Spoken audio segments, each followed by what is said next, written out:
Buenos días, mis hermanos. Vamos a comenzar, son las 9:33. Comenzamos hoy un nuevo ciclo de estudio. Habíamos terminado el ciclo de estudio Disciplinas Espirituales. Y hoy comenzamos un ciclo de estudio que tiene por nombre Fundamentos del Cristianismo. Y la primera clase tiene por nombre La Naturaleza de Dios. Es interesante el ciclo de estudio que comenzamos hoy, teniendo en cuenta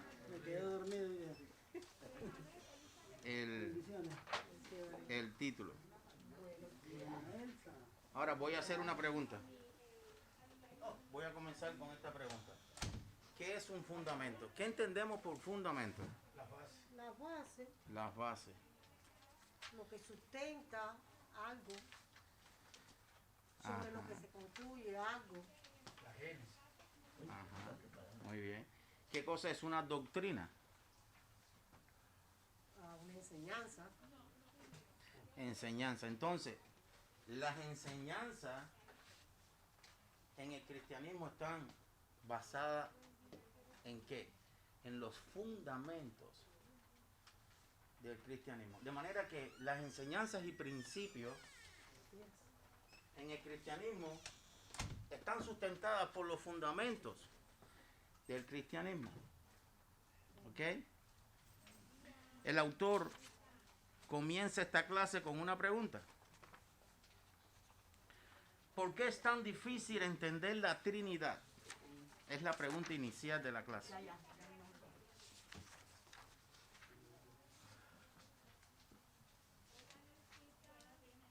¿Por qué es tan difícil entender la Trinidad? O la doctrina de la Trinidad. Lo que es lo mismo. El fundamento de la Trinidad. ¿Por qué es tan difícil entenderlo? Digo, si es que para ustedes es difícil entenderlo, si para ustedes es muy fácil entenderlo, la pregunta podría ser otra. ¿Por qué es tan difícil para un grupo de personas entender la Trinidad? Desde el punto de vista, cuando no era cristiano, no podía concebir tres dioses, que Dios se convierte en tres. Ok. Buenos días. Buenos días. Buenos días a todos. Vamos. Nuestra clase está siendo grabada. O sea que nuestra clase es la que se va a proyectar el domingo que viene por YouTube. ¿Ok? En el espacio de escuela dominical. Por lo tanto, debemos ser lo más organizados y disciplinados a la hora de contestar. No podemos contestar todo a la vez. Debemos ser muy disciplinados. ¿Okay? Pero mira, el hermano Camejo dice, en su mente no podía entender tres dioses. Bueno,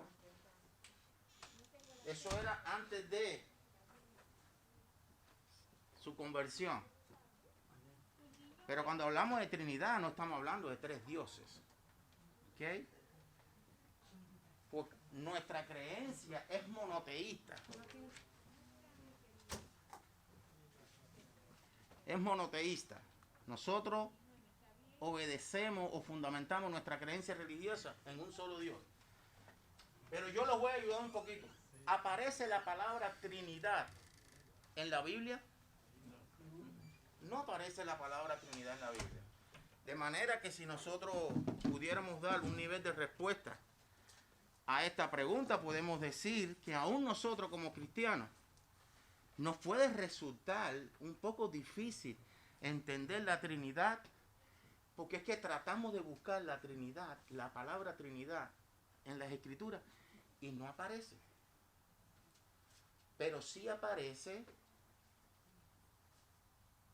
la revelación de nuestro Dios en tres personas diferentes. ¿Ok? Esa es la doctrina y eso es lo que fundamenta la doctrina y la enseñanza. Ahora, viene otro punto. En nuestra mente finita, humanamente hablando, no podemos entender en toda su totalidad cómo un Dios puede manifestarse en tres personas. De manera que solo después de haber estudiado mucho la palabra, solo después que el Espíritu Santo empieza a obrar en nosotros y produce en nosotros esa capacidad de entendimiento de la palabra, es que nosotros comenzamos a procesar la Trinidad. Yo pienso que si Dios es omnisciente, Ajá. omnipresente y omnipotente, puede ser la Trinidad y mucho más. Claro. La Biblia nos enseña que aunque nunca podemos tener un conocimiento exhaustivo del Dios infinito, sí podemos llegar a conocerlo de una manera verdadera y significativa. ¿Ok? Este estudio va dirigido con ese propósito. ¿Ok? Muchas personas creen que no pueden tener un conocimiento de Dios, o que no pueden llegar a conocer a Dios. Sin embargo, la palabra incluso está diciendo, ¿quién conoce la mente del Señor? Dando a entender que podemos llegar a conocer la naturaleza de Dios, atributos de Dios, pero no vamos a llegar a conocer totalmente a Dios. ¿Comprenden? El contexto de la clase de hoy se va a basar en los versículos, en el pasaje bíblico Juan 14, capítulo 14, del 8 al 26.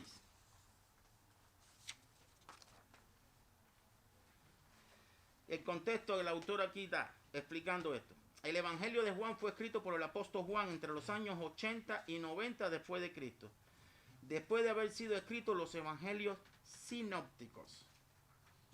¿Qué? Aquí hay otro punto que creo que debiéramos conocer. Cuando hablamos de evangelios sinópticos, ¿a qué nos estamos refiriendo?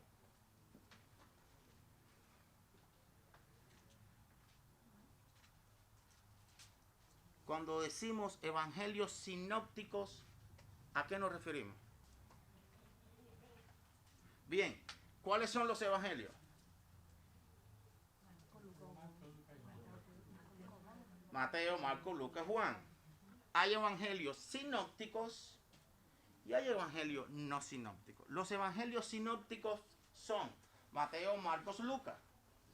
¿Por qué Mateo, Marcos, Lucas son evangelios sinópticos?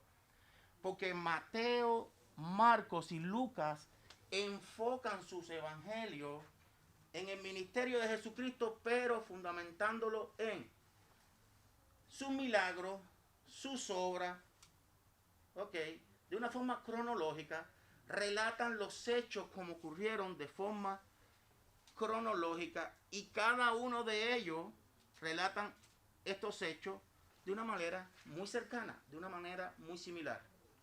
¿Ok? A eso se refiere sinóptico. Ahora, el Evangelio de Juan, ¿por qué es considerado no sinóptico?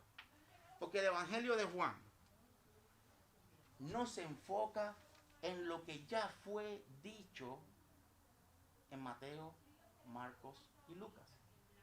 Juan no se dedica a describir cronológicamente hechos, milagros, obras. Juan se enfoca en la persona de Cristo, en su deidad, en demostrar que Cristo era el Hijo de Dios, que Cristo era el Mesías. ¿Ok? En eso se enfoca Juan. Por eso los teólogos no consideran el Evangelio de Juan un evangelio sinóptico. Ahora, Dios ha manifestado claramente su existencia a todas las criaturas de este planeta. Y todos, o sea, que lo reconozcan o no, saben que Dios existe. Pero necesitamos llegar a una comprensión más profunda de quién es Él. Y este es el punto de todo el ciclo del estudio. Hoy comenzamos conociendo la Trinidad y sus formas de cómo se revela a nosotros.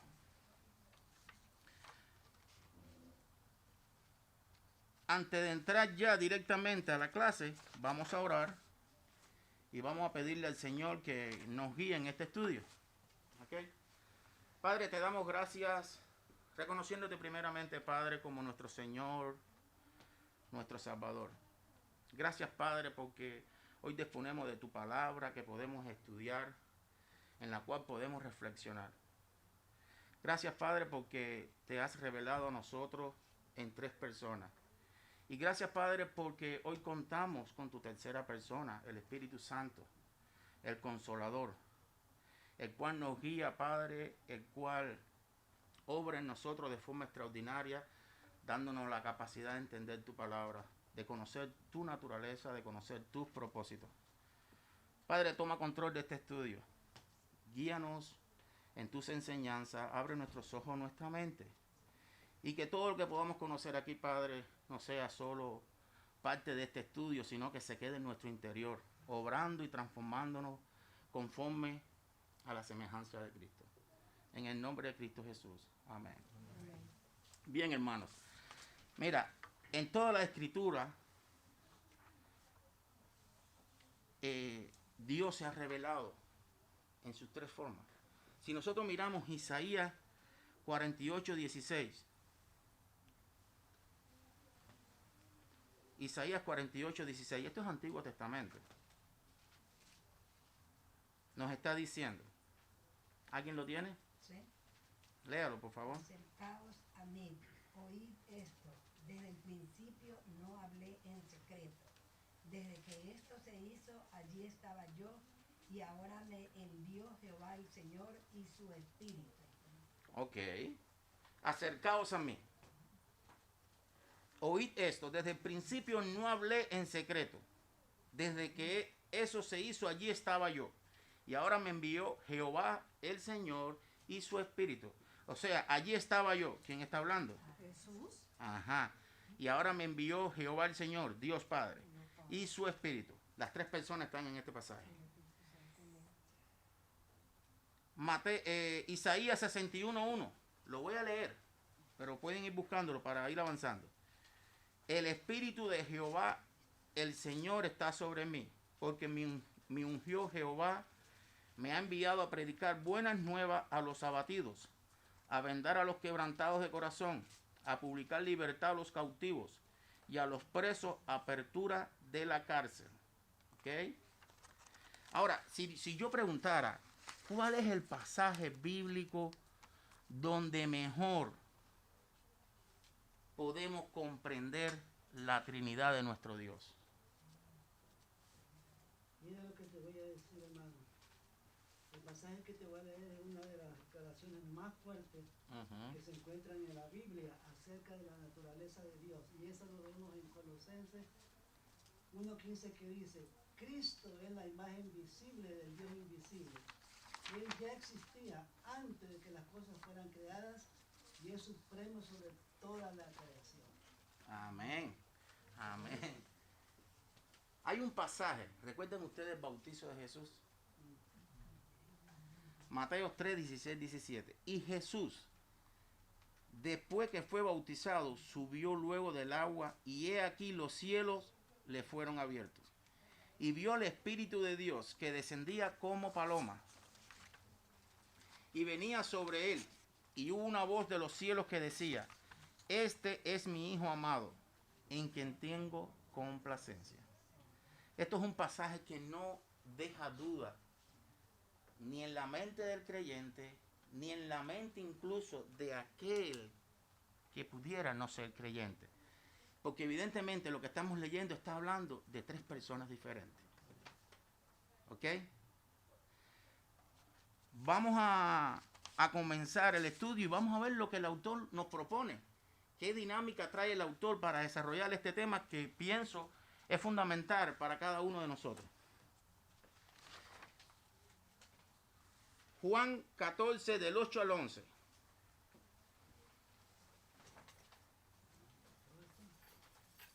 ¿Quién puede leer este pasaje? Felipe le dijo, Señor, muéstranos el Padre y nos basta. Jesús le dijo, ¿tanto tiempo hace que estoy con vosotros y no me has conocido, Felipe? El que me ha visto a mí, me ha visto a mi Padre. ¿Cómo pues dices tú, muéstranos al Padre? ¿No crees que yo soy el Padre y el Padre en mí? Las palabras que os hablo, no las hablo por mi propia cuenta, sino por el Padre que mora en mí. En él hace las obras. Creedme que yo soy el Padre y el Padre en mí. De otra manera, creedme por las mismas obras. Amén. Esto es un pasaje bien interesante, muy interesante. Cristo Jesús está a punto de ser capturado, está a punto de ser crucificado, está a punto de morir. Y lo cierto es que Él está en el aposento alto, después de haber cenado con sus discípulos, y los está preparando. Les está diciendo lo difícil que se va a poner la situación. Muy pronto, muy cerquita estaba.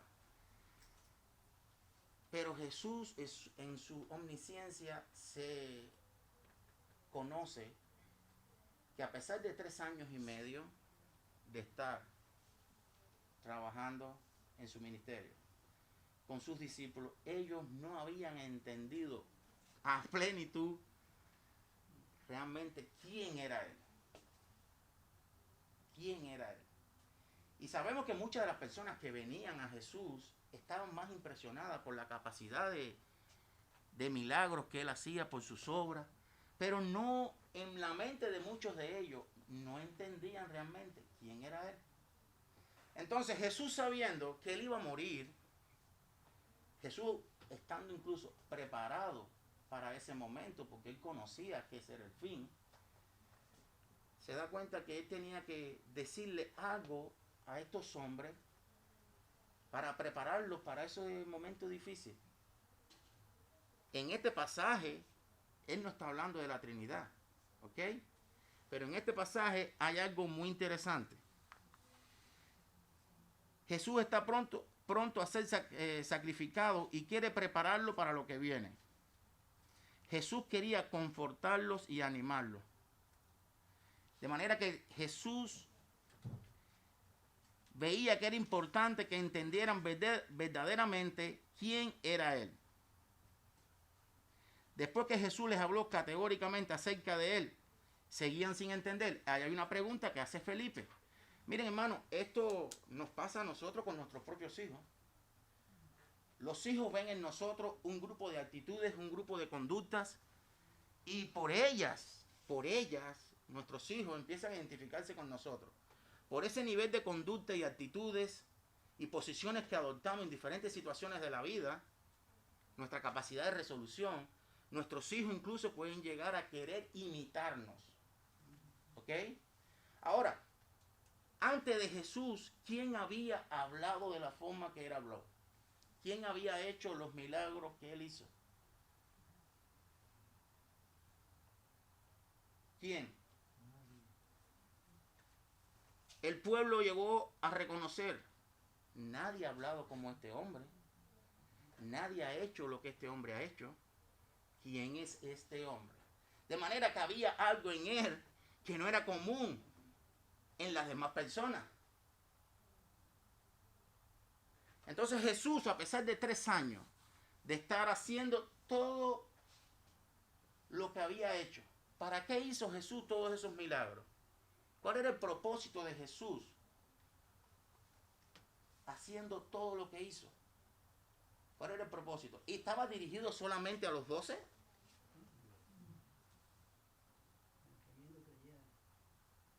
Glorificar al Padre. Sí, pero realmente Él tenía que revelarse como el Hijo de Dios, con el poder de Dios. Recuerden el pasaje cuando los fariseos le preguntan, ¿con qué autoridad haces lo que haces y dices lo que dices? Y ni siquiera Él dijo, con la autoridad que hay en mí, con la que tengo yo como Hijo de Dios. No, con el poder del Espíritu Santo que está en mí. Él podía haber dicho, lo hago porque yo soy el Hijo de Dios, pero Él no respondió así. Él no respondió así. Entonces, lo más difícil que hay en todo esto es que Jesús, a pesar de 3 años, estar obrando y estar enseñando, él se da cuenta que estas personas todavía no están preparadas. ¿Cómo puede sentirse un padre tratando de enseñar a un hijo en nuestra vida secular, en nuestra vida cotidiana, ¿ok? Y se da cuenta que uno habla, y uno muestra, sin embargo los hijos quieren tomar diferentes caminos. Pero lo mismo ocurre con un líder dentro de la congregación que trata de mostrarnos muchas veces o de corregirnos muchas veces el camino con fundamento bíblico y ve que las ovejas del rebaño, un grupo de ellas o algunas de ellas, siempre tratan de coger por caminos diferentes. ¿Ok? Eso es bien doloroso. Eso es bien doloroso. Ahora, la respuesta que Jesús le da a Felipe también es muy interesante. Porque aquí hay una cosa importante. Al final, en el ciclo pasado, nosotros vimos que todos vamos a ser conocidos, ¿por qué? Por nuestros frutos. La fidelidad nuestra, el nivel de compromiso nuestro con Cristo y con Dios no está determinado por mi nivel de relación con el pastor, ni mi nivel de relación exclusivamente con líderes de una congregación. Al final, con el tiempo, porque a su tiempo, cada uno va a producir lo que lleva adentro. Entonces, Jesús le dice a Felipe, créeme por mis obras. Eso es muy interesante. Él le está diciendo aquí, créeme que yo soy en el Padre y el Padre en mí. De otra manera, si ya tú no quieres creer en lo que yo te estoy diciendo, créeme por las mismas obras. ¿Quién ha tenido el poder de levantar muertos? ¿Quién ha convertido con la palabra el agua en vino? ¿Quién ha hecho ver al que nació ciego? ¿Quién ha hecho caminar al que nació paralítico? ¿Quién ha multiplicado los panes y los peces donde había para comer 5 y comió multitudes de 3,000 y de 5,000?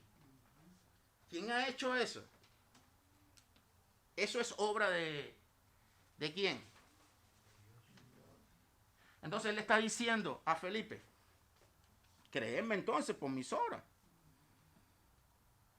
Yo creo que, perdón, que ¿Sí? interrumpa, yo creo que en el determinado momento de la vida a nosotros nos pasa igual, porque nosotros cuando somos jóvenes y tenemos a los padres diciéndonos, a veces nosotros hacemos oídos sordos o no vemos las obras que ellos hacen. Desafortunadamente cuando ellos se van, nosotros empezamos a mirar la vida pasada y a mirar que tenían razón. En este pasaje yo siento como que Jesús tuvo que irse para que después los discípulos empezaran a recordar, ¿te acuerdas? Sí, nos decía esto, nos dijo esto, hizo esto, y entonces empiezan a ver más su deidad. Eso es muy interesante porque eso viene un poquito después. Pero está bien lo que estás diciendo. Ahora, hay algo muy interesante aquí también en esto. Él está diciendo, si me conocéis también a mi Padre conoceréis. Dando a entender que no necesitamos a nadie más para conocer a Dios. Ni necesitamos a nadie más para llegar a la presencia de Dios. Cristo es la puerta. Cristo es el camino. Cristo es la única opción que nosotros tenemos para llegar al Padre. Esto es un punto doctrinal. Esto es un punto que sustenta uno de los fundamentos de nuestra fe cristiana. ¿Ok? Esto es muy importante. Sin embargo, el autor está diciendo, simplemente no entendía que el Padre y el Hijo son uno. Por eso Felipe le dice que quieren ver al Padre. En el versículo 9, ¿ok? Jesús le dijo, tanto tiempo hace que estoy con vosotros y no me has conocido, Felipe. Esto es otra cosa bien triste. El círculo más íntimo. Porque mire, es posible que a mí, yo estoy convencido que a mí no me conoce, ni siquiera tal y como yo soy, la congregación completa. Los 314 miembros de esta iglesia no me conocen como persona, no me conocen ni como médico en el tiempo que lo fui. Pero hay un círculo un poquito que se va cerrando. Pero el círculo más íntimo viene siendo mi familia primaria. Hay un círculo un poquito que se abre y vienen siendo aquellos hermanos incluso dentro de la congregación con los cuales uno establece lazos y vínculos más estrechos. Y después vienen un grupo de personas en mi ambiente, fuera de la iglesia, el trabajo. Ese círculo más íntimo, aquel lugar donde yo me relaciono más, donde yo soy capaz de proyectarme tal y como soy, donde yo soy capaz de mostrar mis fortalezas, pero también mis debilidades. Allí donde yo puedo ser fiel, honesto o desleal y deshonesto. Porque en ese círculo íntimo es donde nos conocemos. Ahí sí no podemos ocultar mucho. Ahí sí no podemos cubrir muchas de nuestras faltas. Porque sobre el tiempo y pasado el tiempo, por mucho que yo me cuide tratando de no mostrarme tal y como soy, en el diario uno tiene que mostrarse tal y como es. Bueno, 3 años y medio este círculo íntimo no llegó a comprender. Habían convivido con él por 3 años, habían escuchado sus enseñanzas y habían sido testigos de sus obras.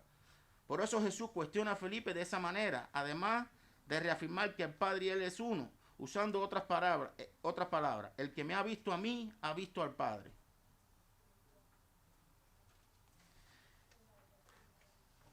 Esto es otra cosa muy contundente. Esto enfureció a los fariseos. Esto enfureció a los saduceos. ¿Qué es lo que está diciendo Jesús aquí?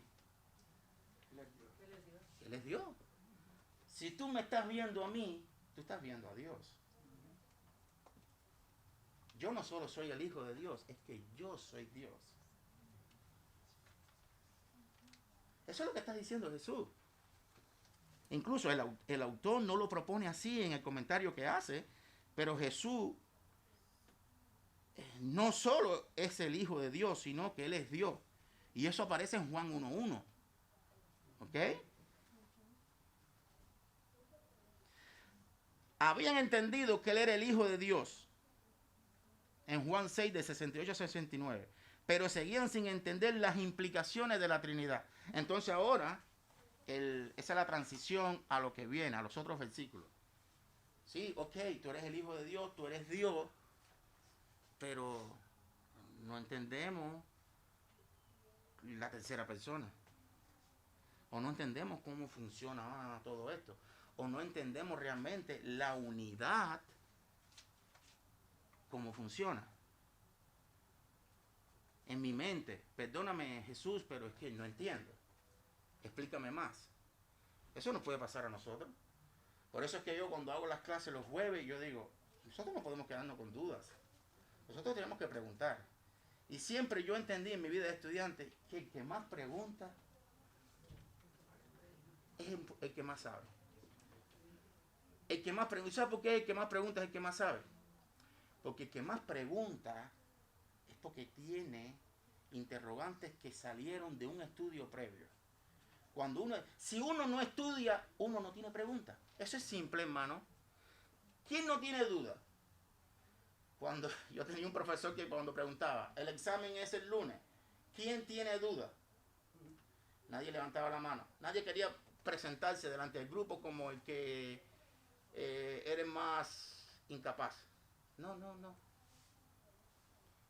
¿Por qué? Porque si no tienen dudas es porque no han estudiado. Porque el que estudia, y el que estudia la palabra de Dios, claro que va a tener dudas. Yo he tenido muchísimas dudas, yo me he hecho muchas preguntas, yo me he cuestionado muchas cosas que en mi mente humana, digo, esto no lo puedo comprender totalmente. ¿Cómo funciona esto? Y era normal entonces que sus discípulos dijeran, ¿sabes qué? Está bien, ya, te creemos, es que nadie ha hecho eso, pero todavía no entendemos. Dime, hermanito. Oye, hermano, desde el punto de vista humano, Felipe recibió una respuesta de otro humano que anduvo con él, que era Jesús. Lo reconoció como un ser humano. y Ajá. tanto tiempo que han estado conmigo. Esa misma pregunta puede ser ahora. 5, 10, 15, 20, 40 años en el Evangelio y tanto tiempo y todavía no conocemos, Así mismo. ¿verdad? Gracias, mi hermano. Claro que esa pregunta está siempre en nuestra mente. ¿Cuál es el propósito de la vida cristiana? ¿Cuál es el propósito que el Espíritu Santo obra en nosotros? ¿Es para hacerme a mí más conocedor de la palabra? ¿Es para que yo tenga más capacidad de entendimiento de la palabra? ¿Esa es la obra del Espíritu Santo en mí? No, eso es una parte. ¿Por qué? Porque hay algo que está detrás de todo eso y eso es lo más importante. El Espíritu Santo nos transforma para conformarnos a imagen de ¿quién? De Cristo. Estos estudios no tuvieran sentido si realmente lo que uno aprende aquí no lo aplica. No tendría sentido para nosotros hacer estudios bíblicos, lecturas bíblicas, si la palabra de Dios no obra en nosotros y no nos transforma. No tiene sentido, porque estaríamos leyendo la palabra de Dios como leer cualquier otro libro, Como una historia que pasó. cualquier cosa de ese tipo. Entonces, eso que el hermano acaba de decir es muy importante. Hay algo aquí también, mira. La respuesta de Jesús a Felipe, lo que está diciendo es que Él es aquel que revela a Dios. Este es otro punto interesante. Hebreos 1, versículo 3. Hebreos 1, versículo 3. ¿Qué está diciendo?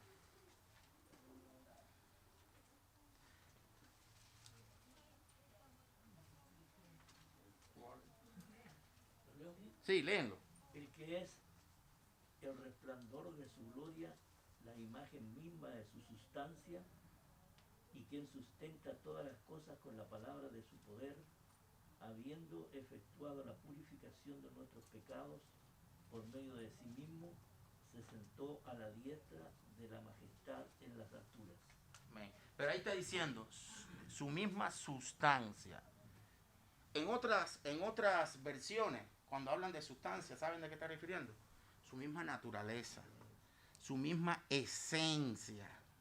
Eso lo está diciendo Hebreo. Pero a mí me gusta Hebreo cuando lo leo desde el 1. ¿Sabe por qué? Porque desde el 1 está diciendo esto. Dios, habiendo hablado muchas veces y de muchas maneras en otro tiempo a los padres por los profetas, en estos postreros días nos ha hablado por el Hijo. O sea que Dios en estos postreros días se ha revelado a nosotros en su Hijo. La encarnación de Cristo es la revelación humana de Dios. Ahora, hay una pregunta aquí interesante. Esto no está en el estudio, pero la voy a hacer. Porque sí necesitamos conocer y aprender. Cuando habla de postreros tiempos, ¿a qué está hablando? ¿Eh? A estos tiempos, ok, me gusta. Pero hay algo más de todo esto. Aquí mismo está, lo que voy a decir está aquí mismo. Mira, él está diciendo, en estos postreros días nos ha hablado por el Hijo. Los postreros días comenzaron con la venida de Cristo. Y va a terminar con la segunda venida de Cristo. O sea que cuando nosotros escuchamos postreros días, tenemos que entender que esos postreros días comienzan con la encarnación de Cristo y que terminará con la segunda venida de Cristo. A eso se refiere con postreros días. ¿La Biblia relata eso así? No, pero es que aquí lo está diciendo, en estos postreros días, se está diciendo, en estos postreros días se ha revelado, está queriendo decir, con la encarnación de Cristo, es que comienzan estos postreros días. ¿Entienden esa parte? Eso es muy interesante. Seguimos acá. Segunda de Corintios 4:4. Leamos.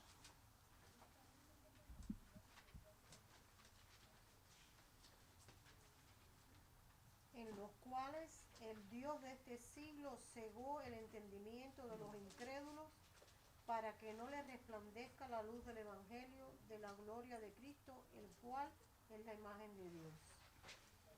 Ahí Pablo está diciendo que Cristo es la imagen de Dios.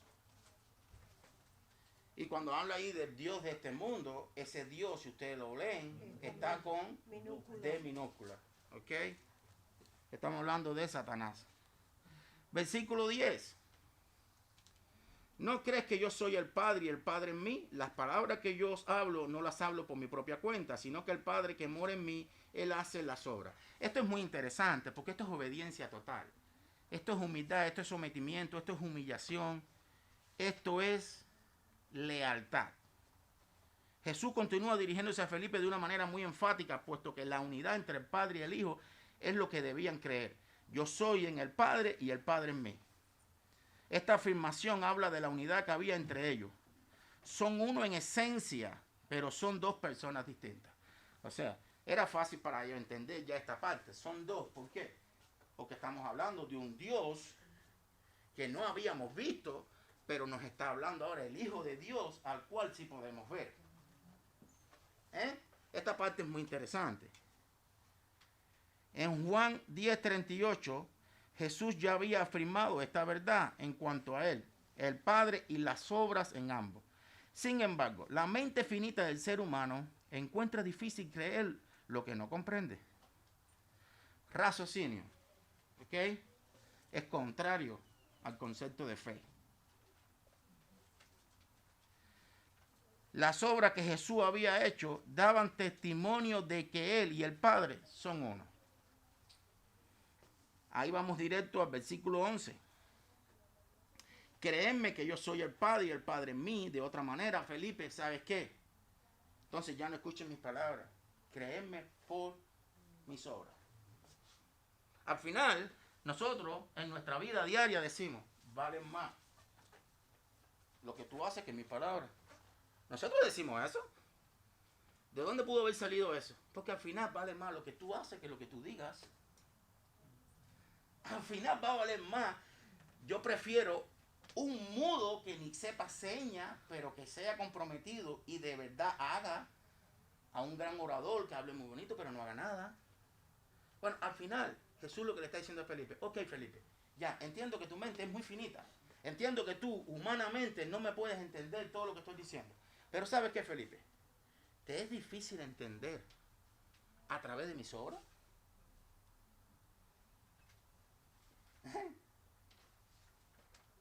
¿Cuál es la obra más grande que ha hecho Jesús por nosotros? ¿Por qué más del 60% de la población mundial no cree en esa obra? Le es muy difícil a ese grupo de personas. ¿Somos nosotros más inteligentes que ellos?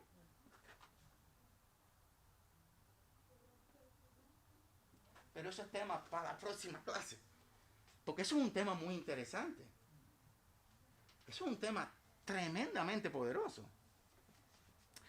Dios es uno, como el credo de Deuteronomio 6:4. Deuteronomio 6:4, ¿qué está diciendo? Oh Israel, Dios uno es. Dios uno es. ¿Ok? La doctrina de la Trinidad no contradice esta aseveración. O sea, Deuteronomio está diciendo, Dios es uno, pero aquí la palabra nos revela desde Génesis hasta Apocalipsis que Dios se revela de tres personas diferentes. ¿Contradice la forma en que Dios se revela a lo que está diciendo Deuteronomio? No. Si lo entendemos que es una unidad. Es una unidad. Era vital, pues, que los discípulos entendieran quién estaba ante ellos, ya que Jesús era uno con el Padre, aunque eran personas distintas. Sin embargo, los invita a creer. No necesitaban más pruebas. Jesús mismo era la prueba. Pero si no querían creer así, los invita a creer por sus obras. Las obras que Jesús había hecho daban testimonio de que Él y el Padre son uno. Miren, nuestro testimonio personal como cristiano, habla de lo que ha hecho Cristo por nosotros y de nuestra capacidad de entender lo que ha hecho Cristo por nosotros. Nuestro testimonio personal. Ya, saliéndonos un poco de esto, ¿ok? ¿Cómo podemos proyectar nuestra fe? ¿Cómo nosotros podemos testimoniar a un mundo incrédulo que existe una obra transformadora en la vida del cristiano? Viniendo todos los domingos a la iglesia, viniendo a una escuela bíblica dominical. La gente, si no se levanta temprano, no va a ver que tú estás yendo para la iglesia. Y si es un dormilón que duerme hasta las 2, ni siquiera va a ver cuando tú regresas de la iglesia. Ahora, ese dormilón se va a tener que levantar en algún momento y va a tener que interactuar contigo. Entonces, es ahí donde uno muestra la obra transformadora de Cristo en nuestras vidas. Ese es el testimonio individual, el testimonio personal de cada uno de nosotros. Es lo que pone a pensar a muchos allá afuera. Hermano, una vez yo viajaba a Ecuador y me encontré dos jóvenes en el avión y yo les estaba hablando de la salvación. Y estos jóvenes me dijeron, al lado de mi casa vive un pastor con su familia. Y lo que nosotros vimos en ellos hizo que nos inquietáramos y ahora nosotros también caminamos con el Señor. Amén, amén. Eso es lo que está hablando. Claro, hermano, es que eso, ¿sabe por qué sabemos que eso es verdad? Primero, porque Cristo lo está diciendo. Amén. Se lo está diciendo a Felipe, con toda la claridad del mundo. ¿Sabe, Felipe? Si no puedes creer en mí, por lo que yo te estoy diciendo, entonces créeme por lo que yo he hecho y hago. Entonces, en la vida real, ese también nuestra vivencia personal. Eso yo creo que no es muy difícil entender esa parte, pero eso solo ocurre a aquellos que realmente hemos aceptado a Cristo como nuestro Señor y Salvador. Eso solamente ocurre en aquellos que han nacido nuevamente. Eso solamente ocurre en la renovación espiritual. Eso solamente ocurre en aquellos donde el Espíritu Santo obra realmente. ¿Entienden? Tan simple como eso. Ahora, Juan 14, 16 al 20. Lo voy a leer rápidamente. Y yo rogaré al Padre, y os dará otro consolador, para que esté con vosotros para siempre. El Espíritu de verdad, al cual el mundo no puede recibir, porque no le ve, ni le conoce. Pero vosotros lo conocéis, porque mora con vosotros y estará en vosotros. No os dejaré huérfanos, vendré a vosotros. Todavía un poco y el mundo no me verá más, pero vosotros me veréis. Porque yo vivo, vosotros también viviréis. En aquel día vosotros conoceréis que yo estoy en mi Padre, y vosotros en mí, y yo en vosotros. ¿Ok? Esto lo leí así un poquito rapidito, porque ahora ya a partir de aquí tenemos que ir a vuelo de pájaro. Pero sin pasar por arriba de lo más importante. Y yo rogaré al Padre. Aquí comienza la obra intercesora. Mucho antes de morir, ya Jesús, la obra de Cristo como sacerdote e intercesor, comenzó en el momento en que Él pidió al Padre el Espíritu Santo para que morara en quienes tienen fe. Esta es otra cosa fundamental. Recuerda antes de entrar aquí que yo decía, solo aquel donde el Espíritu Santo obra, solo aquel donde el Espíritu Santo está presente. Porque realmente solo el convertido genuino recibe el Espíritu Santo. Esto es una verdad trascendental y es una de las verdades más importantes. Hermanos, nuestras congregaciones están llenas de muchas personas que no tienen una fe genuina. Y una fe no genuina es sinónimo de que no hay obra del Espíritu Santo en esa persona. El cristianismo o la fe cristiana no es un problema de emoción o no responde a un emocionalismo. No es cuando el pastor hace el llamado y hay un fondo de piano que te levanta de la silla y quieres venir adelante. No. Es más, yo soy del que piensa que no necesitamos un fondo de piano para tocar las fibras de las personas. La palabra tiene poder suficiente para mostrarte tu pecaminosidad, para demostrarte tu necesidad de venir a los pies de Cristo. Y si la predicación no tuvo ese poder y ese mensaje para llevarte a los pies de Cristo, si la persona viene porque tuvo un impulso emocional, esa persona se irá otro día. ¿Por qué? Porque realmente no ha tenido una conversión genuina. Por lo tanto, yo soy de los que se oponen a usar todo tipo de mecanismos y métodos emocionales para atraer personas a los pies de Cristo. Porque así mismo, como un día no hay emoción, se van a ir. Porque no son verdaderos. ¿Me siguen la idea? Eso es muy importante. Os dará otro consolador. La palabra griega exacta significa otro de la misma clase. ¿Por qué? Porque Jesús ya los estaba consolando desde que comenzó a hablar con ellos. Pero ahora le está diciendo, le vas a dar otro consolador. Y recuerden que consolador es paracleto. Y el prefijo para significa a tu lado, ayudador. ¿Ok?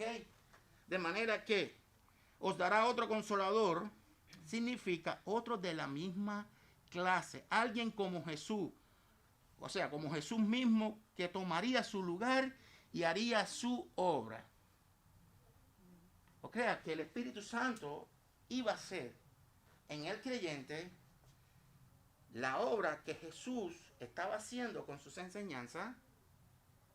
Pero ahora hay algo aquí muy interesante. Y dice, para que esté con vosotros para siempre. Y este para siempre está separado, no es para siempre. Esto no es prefijo, es para propósito, siempre. ¿Y por qué está diciendo Cristo aquí, o Jesús, que el Espíritu Santo iba a estar con el creyente para siempre? Porque recuerden lo que pasaba en el Antiguo Testamento. El Espíritu Santo moraba en los santos del Antiguo Testamento todo el tiempo. No. El Espíritu Santo entraba, salía, hacía la obra, hacía revelación, hacía iluminación, el mensajero hablaba, el profeta, si era profeta, decía, y el Espíritu Santo se iba. Pero aquí, ahora Cristo está diciendo, para siempre, posesión, pero además esperanza, pero además garantía. Ahora además, había omnisciencia en Cristo, claro que sí. Él sabe que si el Espíritu Santo no está en nosotros siempre, todo el tiempo, nosotros humanamente no vamos a tener la capacidad para asumir el proceso transformador. De manera que necesitamos tener el Espíritu Santo todo el tiempo. Fuimos sellados en el Espíritu para el día de redención. Día de redención. Sellados. Arras. ¿Saben lo que significa arras? Garantía. De manera que cuando alguien por ahí les diga, no, la salvación se pierde. Si tú fuiste sellado con las arras, estás garantizado. Ya tenemos dueño. Ya tenemos dueños. Ya nos compraron. Ya nos compraron. Bendito sea Dios. Amén. Amén. Entonces eso es muy importante. Y es importante que esté en nuestra mente porque ¿dónde se gana todo este proceso? Aquí. ¿Ok?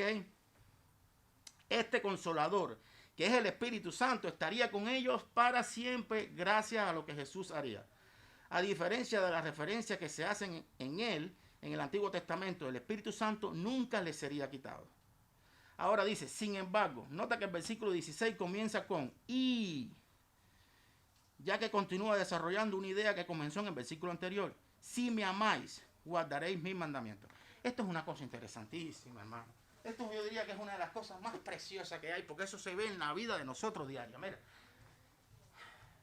Deuteronomio 6.5, ¿qué dice? Ya dije el 6.4. Oye Israel, Dios es uno. y amarás a tu Dios con todo tu corazón, con toda tu mente, con toda tu fuerza.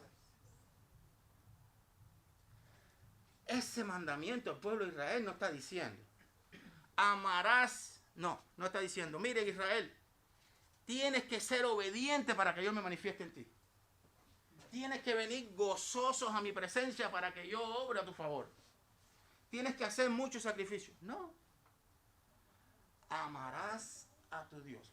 ¿Saben por qué amarás? Y ahora Jesús lo está repitiendo aquí. Porque Dios en su omnisciencia. Jesús en su omnisciencia, porque Jesús es Dios. Sabe que si lo amas, serás obediente. Solo si lo amaras, ibas a obedecer. ¿Por qué el pueblo de Israel fue castigado? Nunca llegaron a amar a Dios.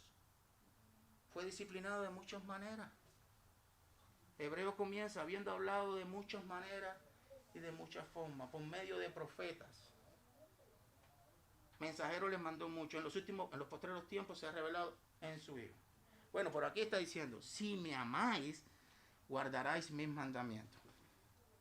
Porque Jesús también está asumiendo lo que Dios le dijo a Israel. Solo si me amas, tú serás obediente. Y cuando vamos a Gálatas 5, 22, 23, fruto del Espíritu, ¿cuál es el primero? Amor. ¿Capricho? No. ¿Coincidencia?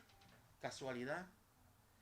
El amor como fruto del Espíritu garantiza otra cosa que tienen que pasar en la vida del cristiano. ¿Ok? ¿Qué le preguntó Jesús a Pedro después que resucitó y se le presentó? Pedro, ¿me amas? Sí, Señor, te amo. ¿Me amas más que esto? Sí, Señor, me amo. Cuida mis ovejas. Pedro, ¿me amas? Sí, Señor, te amo. Apacienta mis ovejas. Pedro, ¿me amas? ¿Tanto me amas? Ay, Señor, tú lo sabes todo. Tú sabes que te amo. Apacienta mis ovejas. La pregunta de Jesús a Pedro no está relacionada con otras cosas que no sea con amor. ¿Me amas? Ahora, le preguntó 3 veces. En las escrituras griegas, cuando le pregunta la primera vez, ¿tú sabes cómo le está preguntando? Pedro, ¿me amas con un amor ágape? No con un amor filio. ¿Sabes lo que estaba queriendo decir eso? Pedro, ¿tú me super amas? ¿De verdad tú me amas? ¿Amas por encima de todo? Eso es lo que le está preguntando. Pedro le responde, sí, Señor, te quiero. Jesús le vuelve a preguntar, Pedro, ¿me amas con amor ágape? ¿Por encima de todo? Sí, Señor, te quiero. Pedro, ¿me quieres? Y Pedro se molesta. Ay, Señor, sí, tú lo sabes. Ya la segunda vez, según los escritos originales en griego, dicen que la tercera vez que Jesús le preguntó con un amor filio. ¿Por qué? Porque el amor ágape no se había producido todavía en Pedro. ¿Se dan cuenta, hermano? Pero Cristo necesitaba que lo amara para poder manifestarse en Pedro de la manera que se manifestó. ¿Ok? Cristo necesita que nosotros lo amemos para que se pueda manifestar en nosotros de la manera que Él quiere manifestarse. Amén. El 18, versículo 18. El hecho de que Jesús afirmara que Él vendría a ellos no es una contradicción con lo que afirmó al principio del capítulo, sino una revelación. El Hijo y el Espíritu Santo son uno en esencia. Y después dice, Jesús estaba afirmando que no solo el Padre y el Hijo son uno en esencia, sino que también el Hijo y el Espíritu. Unidad, ¿ok?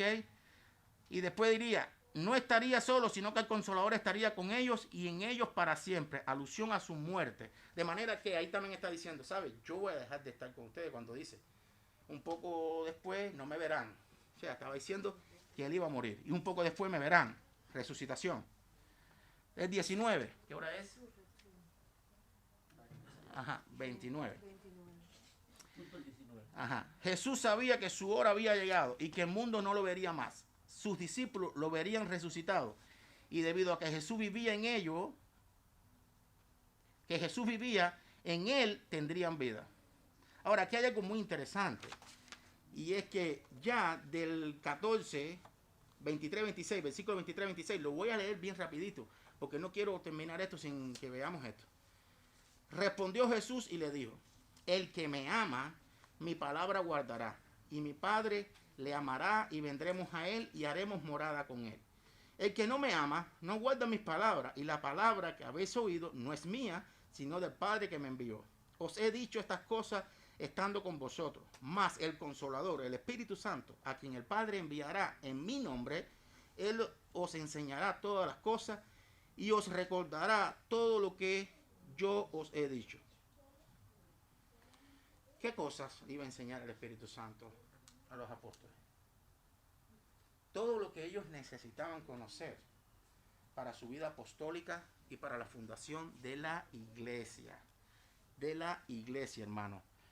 Romanos 8:14, porque todos los que son guiados por el Espíritu de Dios, estos son hijos de Dios. Hice mención a ellos antes. Dice acá después, la última página del estudio de ustedes. Es diferente a este libro que tengo yo. Y con esto terminamos. Esto no parecía ser mucho, sin embargo, era muy probable que ahora fuera demasiado para asimilar y que no comprendían todo a plenitud.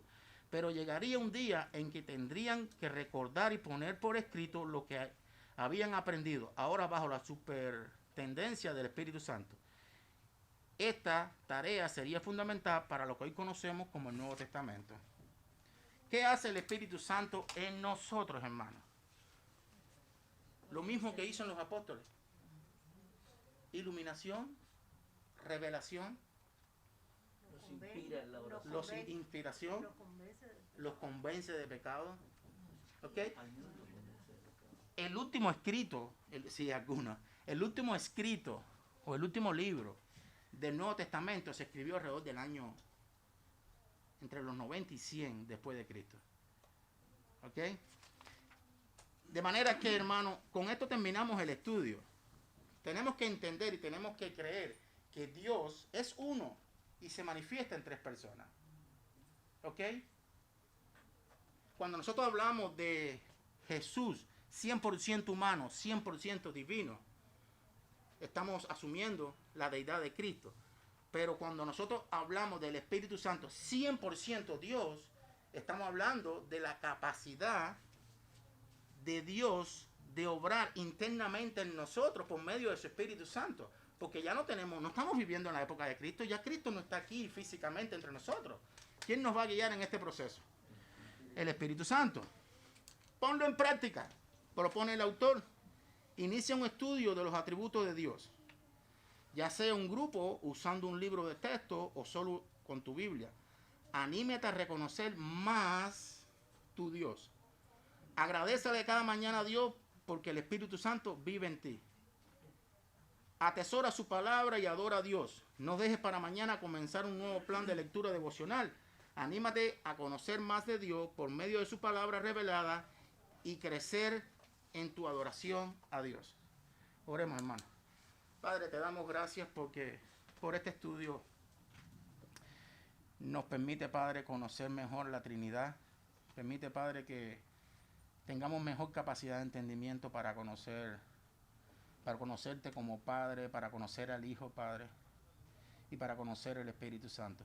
Te damos gracias, Padre, porque gracias al Espíritu Santo podemos entender todas estas cosas. Bendice a mis hermanos aquí presentes, Padre. Ahora, Padre, te pedimos que todo lo que se haga en el servicio sea de tu agrado. Obra poderosamente en la persona del predicador, Padre. Permite que traiga palabra eficaz y fiel y que sea efectiva en su pueblo. Te pedimos todo esto en el nombre de Cristo Jesús. Amén.